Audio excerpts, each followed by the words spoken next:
새 풋볼 채널에 다시 오신 것을 환영합니다.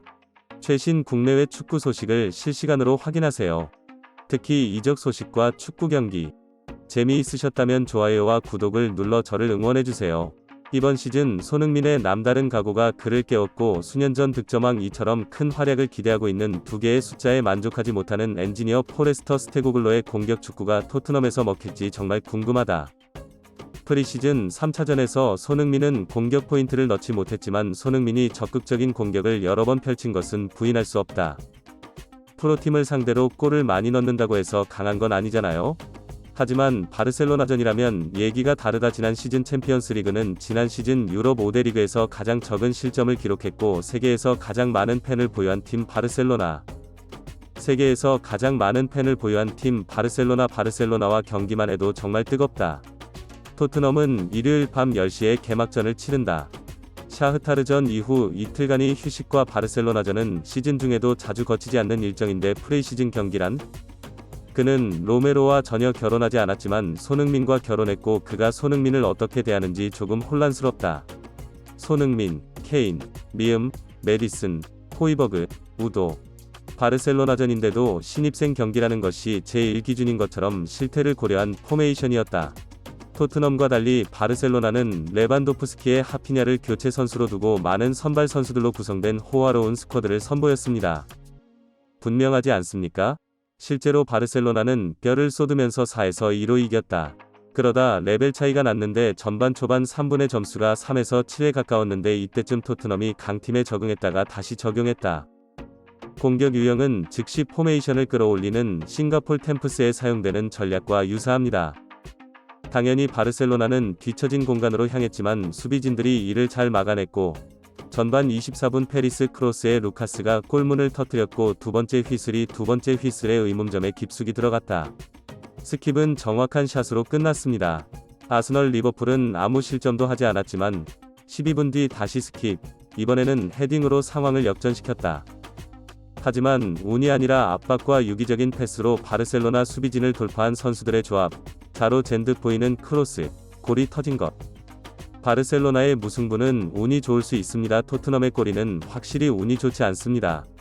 스퍼스는 현재 30%의 점유율을 가지고 있습니다.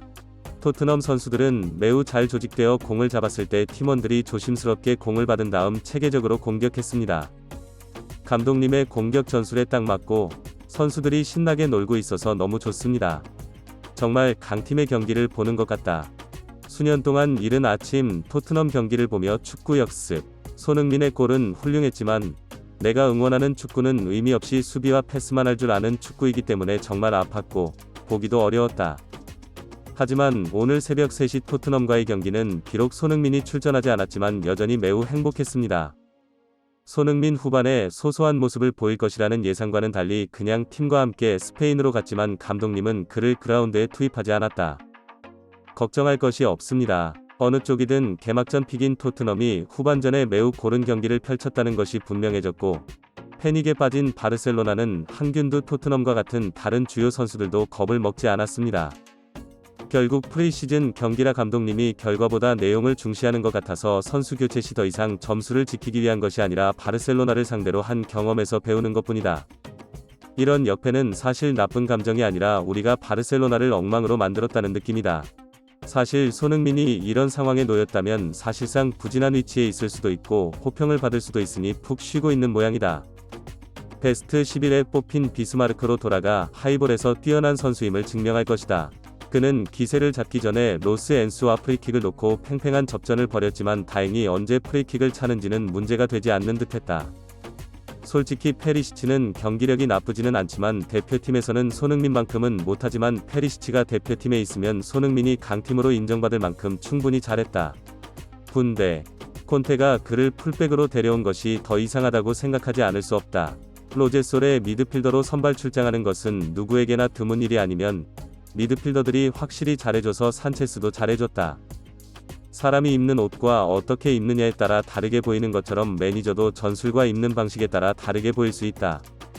선수들은 아무리 절박해도 미친듯이 뛰고 지친듯 뛰고 90분도 못 뛰고 그런 게 이번 경기에선 더 쩔어 보였다. 70분 후반. 그리고 여러분, 토트넘이 바르셀로나를 상대로 70분 넘게 너무 잘 뛴다는 사실은 그들이 프리미어리그 최고의 선수들과 함께 뛸 수 있다는 것을 보여줬다는 것을 의미합니다. 아직 시작하지 않은 팀이고 손흥민의 케인 영입이 그 조직을 흔들지는 못하겠지만 이번 친선전에서 토트넘의 희망을 보니 또 다른 힘이 된다. 작은 기쁨.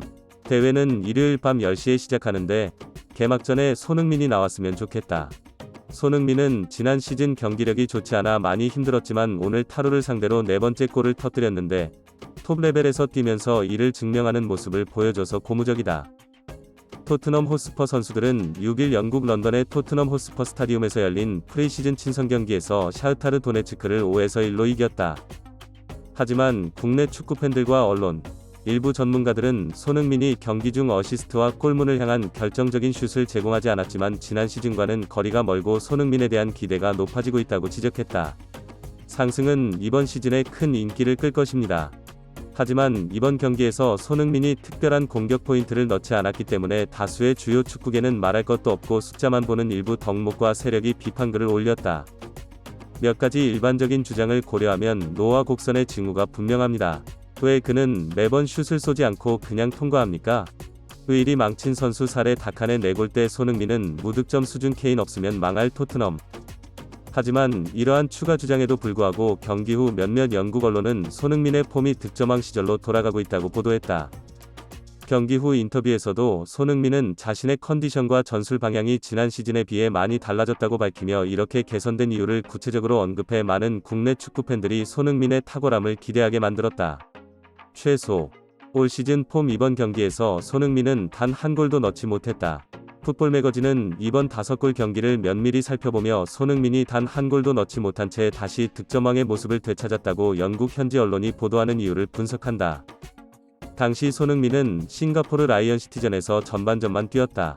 당시 손흥민은 전력 질주를 거의 못하고 공을 받았을 때만 패스했다. 일부 팬들은 수술이 불가피한 그의 체력이 안정적이지 않고 전술적으로 토트넘 선수들의 공격 속도가 너무 느리다고 생각합니다. 손흥민이 왼쪽 측면에서 넓어지면 모든 패스를 손흥민에게 한꺼번에 넘겨야 한다. 하지만 공이 중앙에서 손흥민에게 패스되자 공격의 템포가 느려졌고 이미 상대 수비진이 자리를 잡은 사이 손흥민이 공을 받아 상대 수비진이 길을 막았다. 손흥민의 공간을 내주지 않아 손흥민은 공을 받을 때 100걸음 밖에 못 걸었다. 일부 축구 전문가들도 손흥민이 상대 수비 뒤 공간으로 패스하거나 문이 열렸을 때 빠른 패스를 통해 골대를 향해 대각선으로 공을 보내야 한다는 의견을 내놓고 있다. 존을 잡고 상대의 수비 밸런스를 무너뜨리는 역할을 한다. 하지만 올 4월 타르스와의 경기에서는 손흥민의 퀵패스가 보여주듯 이 부분이 많이 개선됐다. 케인이 선제골을 터뜨리는 장면에서 로메로의 강력한 롱패스가 손흥민의 허벅지에 맞고 제자리에 꽂혔다. 발 아래 패스에 그쳤지만 손흥민의 퍼스트 터치가 너무 부드러웠기 때문에 매드슨과 직접 연결되며 케인이 전환한 PK로 이어지며 토트넘이 1에서 1리드를 잡았다. 일부 축구 전문가들은 그 장면을 보고 손흥민의 퍼스트 터치가 매우 부드러웠다고 주장한다. 골이든 패스든 퍼스트 터치니까 어시스트라면? 토트넘의 3번째 골도 손흥민의 선발 패스였다. 이 퍼스트 터치가 잘못돼 공이 많이 튕겼지만 공이 땅에 떨어지는 짧은 순간 손흥민이 방향을 2걸음 바꿔 반대편에서 오는 클루셉스키에게 꿰뚫는 패스를 했다. 퍼스트 터치 후 즉각적인 동작이 매우 부드러워져 지난 시즌과 큰 변화. 현장을 본 일부 축구 평론가들은 지난 시즌 확실히 퍼스트 터치 이후에 후속 조치가 성급하고 사건이 없었다고 제안합니다. 흥민의 퍼스트 터치와 그 이후의 움직임은 훨씬 부드러워져 지난 시즌에 비해 올 시즌 컨디션이 매우 좋아졌다. 또 싱가포르에서 뛰었을 때보다 볼 움직임이 빨라졌고 상대의 전방 압박에도 당황하지 않고 스트레칭하는 능력이 매우 유연하다는 게 다른 축구 평론가들의 평가다. 그는 여전히 쉽게 역습을 당하고 상대를 압박할 수 없다. 이는 콘테의 수비 스타일의 잔재로 보이지만 좋은 수비수가 들어오면 개선될 것이라고 주장해 많은 팬들의 고개를 끄덕이게 만들었다. 손흥민의 인터뷰도 함께 공개돼 팬들에게도 화제다. 지난 시즌에 비해 상쾌한 출발을 했고 특히 지난 시즌 그를 괴롭혔던 스포츠 탈장 치료를 받고 몸 상태가 많이 좋아졌다고 설명했다. 올 시즌 몸 상태가 많이 좋아졌다고 한다. 그래서 아프지 않고 달리는 방법을 생각하다가 다시 체형이 변해서 평소에 쓰지 않던 근육을 쓰다 보니 어디론가 아프고 악순환이 반복된다. 이것들도 좋아졌고 균형을 잡으면 약간의 고통이 많이 사라졌습니다. 오늘의 게임. 오랜만에 아프지 않고 경기를 뛴 것 같아서 기분이 꽤 좋습니다. 이제 EPL 개막이 일주일 정도 남았는데 좋은 모습으로 돌아가도록 노력하겠습니다. 일요일 좋은 경기를 펼칠 수 있는 것보다 손흥민이 제임스 매디슨을 영입했다고 한다. 나는 그가 레스터 시티에 있을 때부터 그의 팬이었고 우리는 에릭센 같은 선수가 정말 필요하다고 생각하지만 그가 적합한 유형의 선수라고 생각하고 그는 많은 책임감을 가지고 온다. 그리고 나는 이야기했다. 그와 많이 어울리고 성격도 좋고 팀과도 잘 어울린다. 분명히 우리는 많은 것을 개선해야 하지만 그는 좋은 모습을 보여주고 있고 오늘 경기에서 보셨듯이 그는 확실히 팀에 많은 긍정적인 것들을 가져올 수 있습니다. 이 인터뷰를 접한 많은 축구팬들은 컨디션이 확실히 좋아졌다고 해서 그런지 터치감이 크게 개선되었고 움직임이 더 부드럽습니다. 슛에 대한 0점 조정은 아직 안 된 것 같지만 페널티 지역에서 손흥민의 슛이 크로스바를 넘어가는 모습이 많이 아쉽다. 사흘 뒤 바르셀로나와의 프리시즌 마지막 경기가 있다. 손흥민의 멋진 활약이 기대된다.